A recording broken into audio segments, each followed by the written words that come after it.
இன்றைய தினம் மனித உரிமை ஆணைக்குழுவின் செயற்பாடுகள் பற்றி பார்ப்போம்.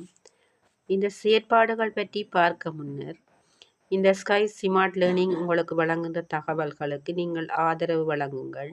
வீடியோவுக்கு சப்ஸ்கிரைப் பண்ணுங்க, லைக் பண்ணுங்க, தொடர்ந்து இணைந்திருங்கள்.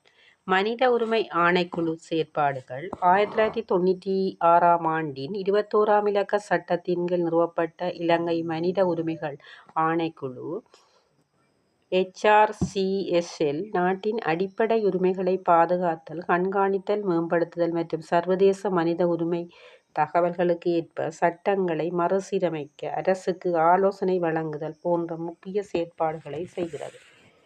இவ்வாணையம் தன்னிச்சையாக கைதுகள், சித்திரவதைகள் மற்றும் உரிமை மீறல்களை குறித்து விசாரித்தல், தரப்பு காவல் நிலையங்களை ஆய்வு செய்தல் மற்றும் பாதிக்கப்பட்டவருக்கு நீதி பெற்றுக் கொடுத்தல் ஆகியவற்றில் ஈடுபட்டுள்ளது.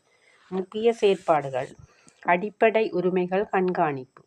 அரசியலமைப்பில் உத்தரவாதப்படுத்தப்பட்டுள்ள அடிப்படை உரிமைகள் மீறப்படும் போது அது குறித்து விசாரணை நடத்த உயர் நீதிமன்றத்துக்கு அறிக்கை சமர்ப்பித்தல் மற்றும் நிவாரணம் பெற்றுக் கொடுத்தல். விசாரணைகள் மற்றும் விசாரணைகள்: தன்னிச்சையான கைது, தடுப்பு காவல், சித்திரவதை மற்றும் உரிமை மீறல்கள் தொடர்பாக முறைப்பாடுகளை விசாரணை செய்தல். தடுப்பு காவல் நிலைய ஆய்வுகள்: சிறைச்சாலைகள், காவல் நிலையங்கள் மற்றும் தடுப்பு முகாம்களுக்கு நேரடியாக சென்று கைதிகள் நிலைமைகளை ஆராய்தல். கொள்கை வழிகாட்டல்: நாட்டின் சட்டங்கள் மற்றும் நிர்வாக நடைமுறைகள் சர்வதேச மனித உரிமைகள் உடன்படிக்கைகளுக்கு IHRL அமைவாக இருப்பதை உறுதி செய்ய அரசுக்கு ஆலோசனைகள் மற்றும் பரிந்துரைகளை வழங்கல். மக்களுக்கான உதவி: சித்திரவதை மற்றும் அடிப்படை உரிமை மீறல்கள் தொடர்பான உடனடி தகவல்களை பெற்று 1996 என்ற அவசர தொலைபேசி இலக்கம் மூலம் செயற்படுதல்.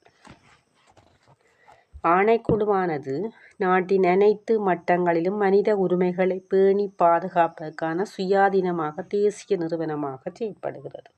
தொடர்ந்து இணைந்திருங்கள்.